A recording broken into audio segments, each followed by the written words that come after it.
Здравствуйте, у вас в гостях народный артист России Дмитрий Хворостовский.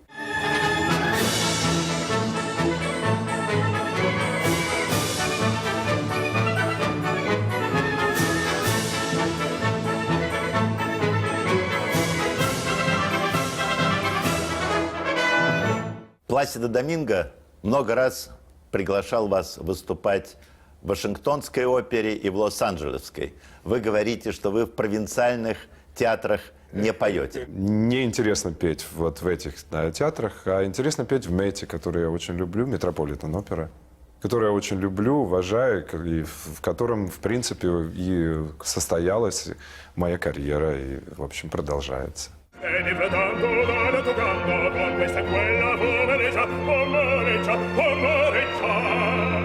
К счастью для нас, в России вы поете в даже не самых крупных центрах, потому что мы помним ваш замечательный цикл «Песни военных лет». Да, вот случилось такое чудо. Расцветали яблони и груши, поплыли туманы над рекой. Выходила на берег Катюша, на высокий берег, на крутой. Билеты ничего не стоили, да? Билеты ничего не стоили. У нас был свой транспорт, свой самолет. Что у нас, я имею в виду, и большой оркестр на базе, значит, камерного оркестра Московской филармонии. Был и хор Попова.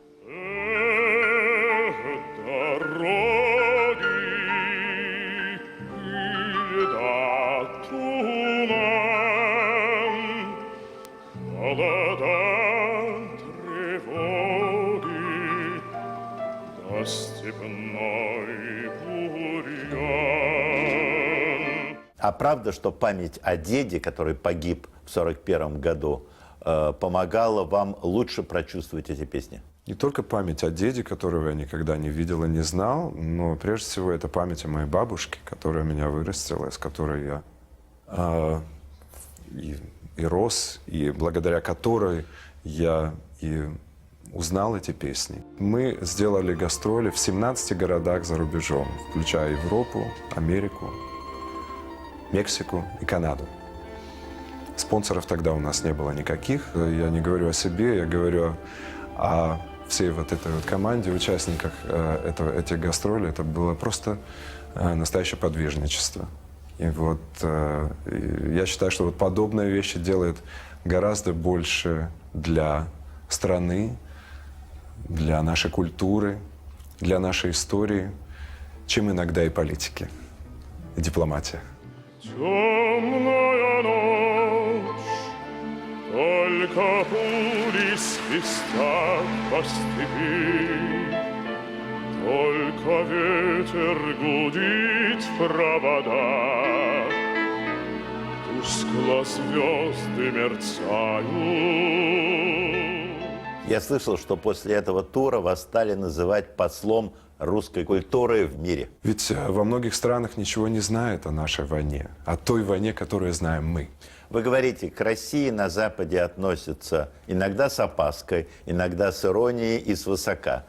Мне нравится, когда с опаской, и я не люблю, когда свысока и с иронией. А вам не приходило в голову, чтобы лучше, чтобы к нам относились как к итальянцам, с любовью или с уважением, как к немцам? В нашем представлении вообще исторически сложилось, что к России всегда относятся с опаской, потому что Россия страна большая, незнакомая, неизведанная.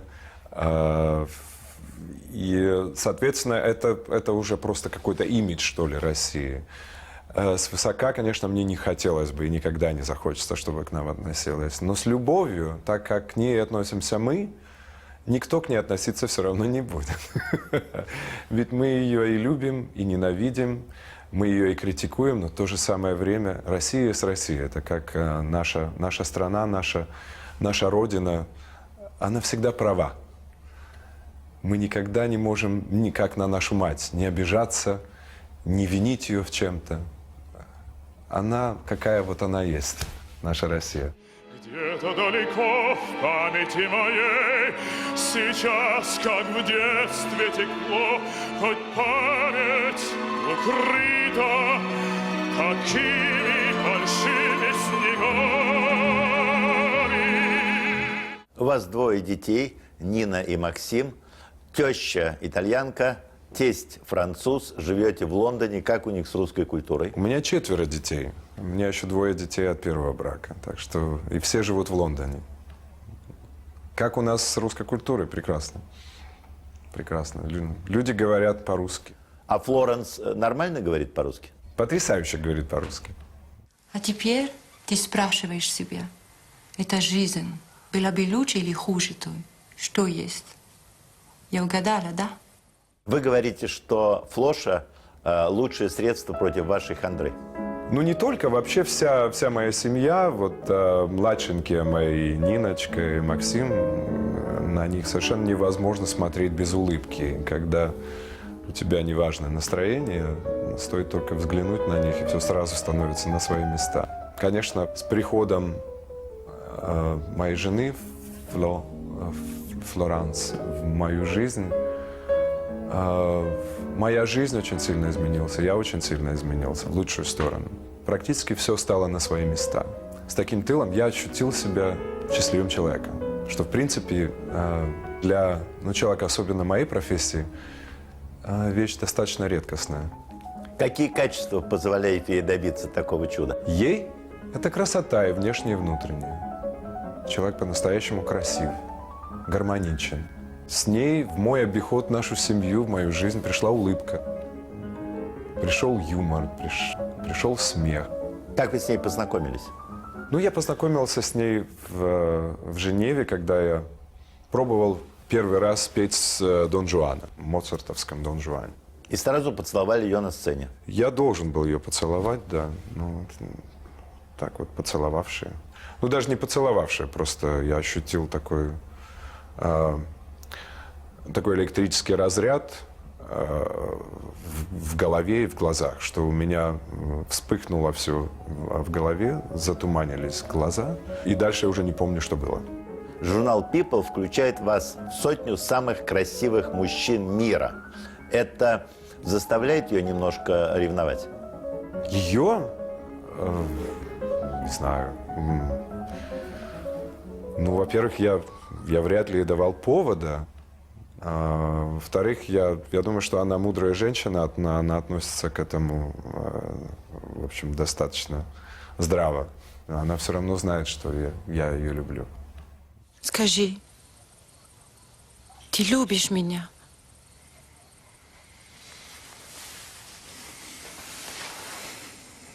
Не дай Бог тебе когда-нибудь узнать, как сильно я тебя люблю.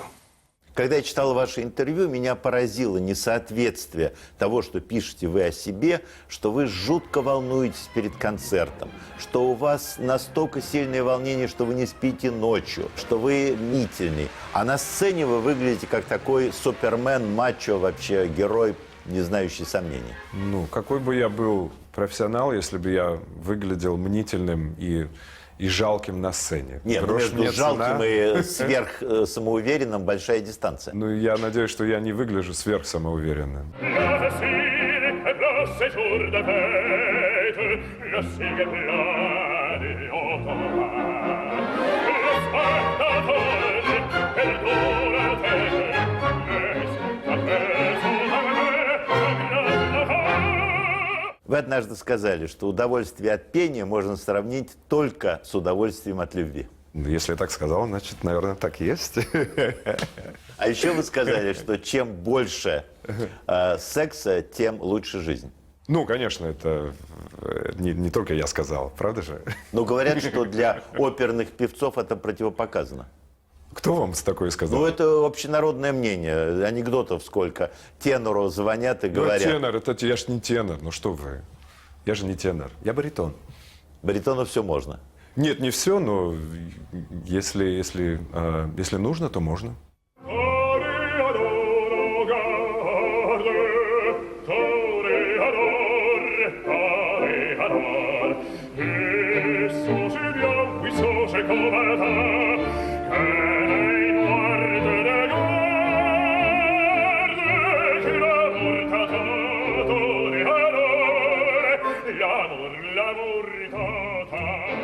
В 2002 году вы полностью завязали с алкоголем. Да. Почему? Ну, не мог уже больше. У вас потрясающая физическая форма. Мы видели это в клипе, который вы сделали на музыку Крутого. Но как вы ее поддерживаете? Ну, я просто спортом занимаюсь, и вот по возможности, конечно. Ну, в общем, стараюсь где-то 2, 3, 4 раза в неделю. Я хожу в спортзал.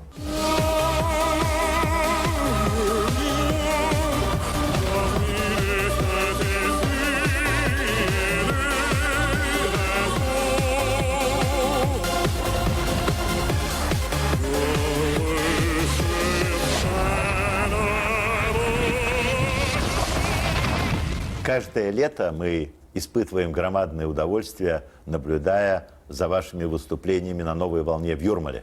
Вам нравится? Мне очень нравится. Мне тоже. А почему вы приезжаете туда всего на сутки? Там же столь интересная светская программа. Ну, как-то я все время занят. Там хороший климат, там поется хорошо. Вот если бы они немножко взяли вот и достроили Концертный зал? концертный зал, потому что уже столько времени проводятся там фестивали, все его знают и любят. И там столько бывает, в общем, могущественных людей, что ну, пора бы и сложиться было. Правда. Очень много людей приезжают туда только для того, чтобы побывать на этой новой волне. Это как в Мекку туда. Это конкурс.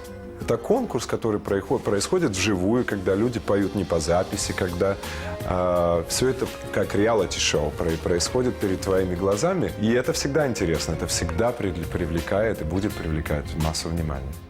Batte, batte il cuore, come se dal petto volessi uscir e volare via per raggiungerti, sai, come io ti amo e credo morire d'amore se tuo. Я слышал, что ваш приезд в Юрмалу случился благодаря совпадению. Вы на пляже в Майами встретили Игоря Крутого. Если бы не было Игоря, ничего бы этого не было. И вы не жалели об этом тандеме даже после того, как в Метрополитен вам кричали «Дима, давай!»?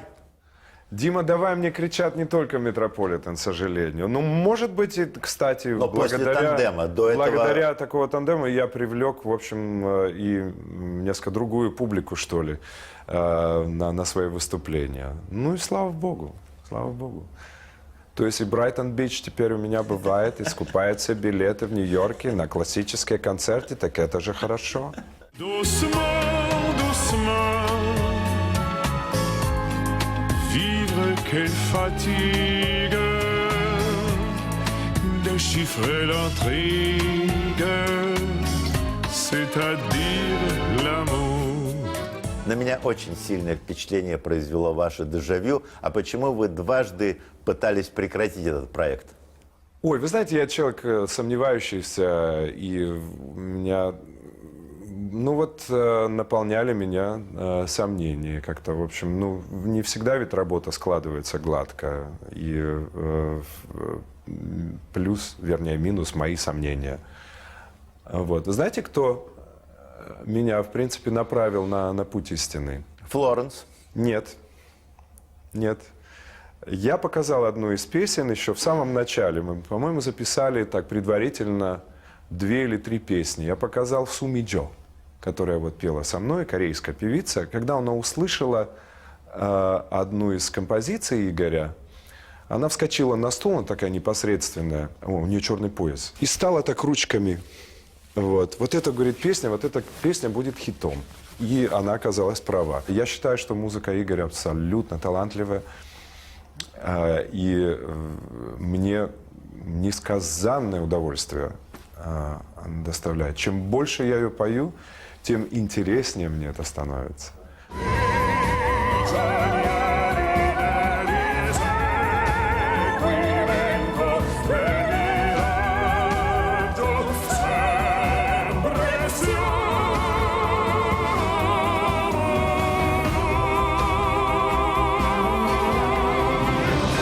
Рене Флеминг и Дмитрий Хворостовский в «Городе дворцов». Это, конечно, проект специфический, где исполнялась исключительно классическая музыка, не только оперная, но и камерная.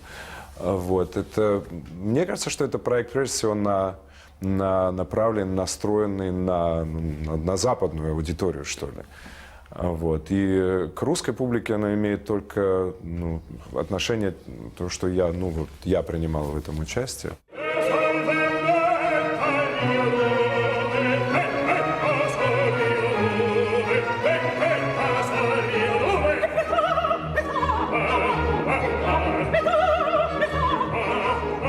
Вы однажды сказали, что русский романс легко опошлить. Поясните.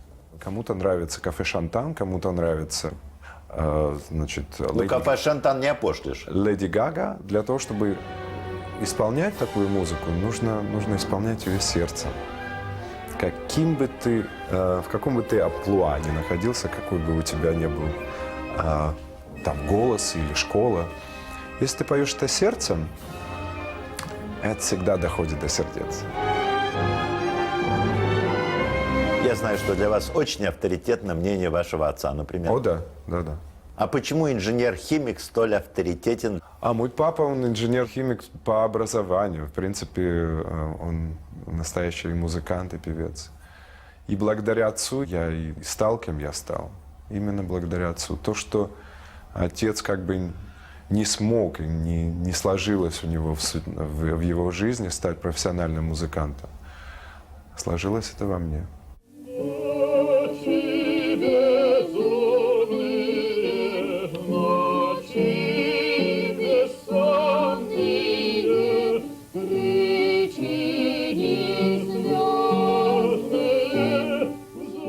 Когда у вас спросили, как вы относитесь к истории с Плетневым, вы сказали, чем более богатый известный человек, тем к нему несправедливее Фемида. То же самое вы приблизительно сказали по поводу процесса над Стросканом в Нью-Йорке. Политические интриги, подобные, каковы были проведены против Строскана, они возымели свой результат. То есть он не попал под выборы, и практически на его политической карьере, благодаря этому скандалу, хотя он вышел из него, в общем, оправданным, на его политической карьере поставили крест. Я считаю, что это безумная несправедливость. Но таково наше время. Но его видно там не было? Поверьте, что француз, даже старый Лавелас, какой угодно, не посмотрел даже в сторону этой кошмарной горничной. Ну, неужели вы представляете, чтобы француз запятнал себе общением вот с такой вот тетенькой? Я больше чем уверен. Просто это все настолько такая наглая абсолютно подтасовка, беспринципная совершенно.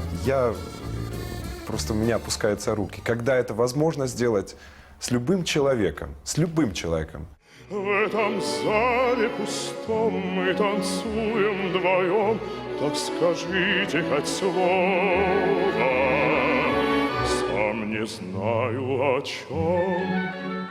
Чтобы избавиться даже от мысли о таких неприятностях, и начали прыгать с парашютом. Ну, не таких неприятностей, просто я с детства боялся высоты. И сколько я помню себя, я всегда лазал по деревьям, на крыше, с крыши я прыгал, со второго этажа, с третьего этажа я прыгал, без парашюта, но в снег. Вот. И иногда просто я ловлю себя на мысли, что даже я подойти к краю балкона, меня как что-то такое останавливает. Ну, вот такой вот высотобоязнь. Я решил испробовать себя, прыгнув с парашюта. И, в общем, я получил неимоверное удовольствие. Тогда вам надо обязательно познакомиться с Леонидом Козинцом, рекордсменом мира по прыжкам с парашютом. Он рассказывает, что еще более сильное ощущение, когда вы летите с высоты 10 тысяч метров, под тобой пролетают Боинги, и это очень затяжной процесс, и ты вот паришь действительно долго, как птица. Шапо. Что я могу сказать? Уважаю.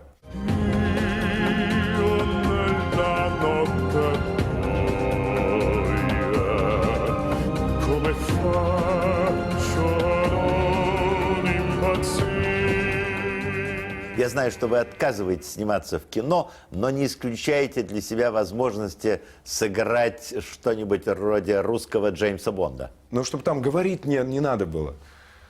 Я же вот разговоры я стесняюсь. Вот. А если молчаливая роль типа Рэмбо, да, I'll be back. Вот. И такой здоровый автомат мне в руки. Вот это я могу точно. Я вам точно говорю. Я смогу. Я думаю, что вы не совсем шутите, потому что среди ваших любимых фильмов именно такого рода картины. Моих любимых фильмов? Ну, любите посмотреть такие фильмы? Да я просто отвлекаюсь. Мне неинтересно иногда смотреть, чтобы была драма и слезы. Это же искусство. Искусство требует труда, переживаний. А иной раз не хочется этого делать. Поэтому я вполне понимаю увлечение основной массы народа, когда тебе вот такая вот музыка, которая не требует ничего от тебя, только как жевательная резинка. Вот.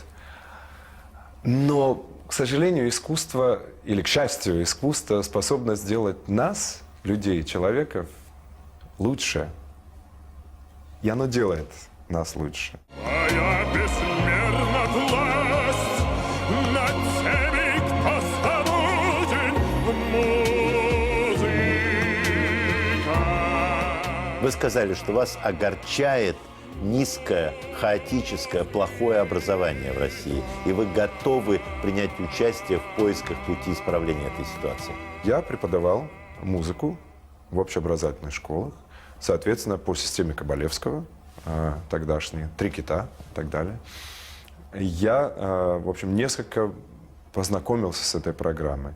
Программа была не бог весть какая. И что там греха таить, не везде, не всегда уж так сильно исполнялось. Но предмет музыка все-таки был в общеобразовательных школах везде, начиная с начальных классов, кончая 8 классом. И это было мне кажется, одно из завоеваний нашей системы образования. И узнав о том, что уроки музыки вообще исключены из общей системы, я, в общем, конечно, я удивился. Я знаю, что вы с любовью заходите в свою музыкальную школу и обходите стороной общеобразовательную. Вы знаете, я стараюсь вообще не светиться нигде, и для меня появление в публичных местах, оно несколько, в общем, проблематично. Поэтому жизни вне сцены я веду практически затворнический образ жизни. Я не появляюсь в людских местах. Даже в Лондоне, говорят, вы полностью отрезали от себя русскую тусовку. Я не то что отрезал, я никогда, у меня ее не было, чтобы отрезать ее. Просто я мало кого знаю из моих русских соплеменников. Ну, там очень многие выдающиеся россияне купили Я знаю, я себе слышал, квартиры. Да. Но вы с ними не общаетесь все равно. Ну, с кем-то приходится мне общаться, с кем-то я Ну, встречаюсь. скажем, я же не пойти могу в православную церковь вместе с ними. А я не хожу в церковь.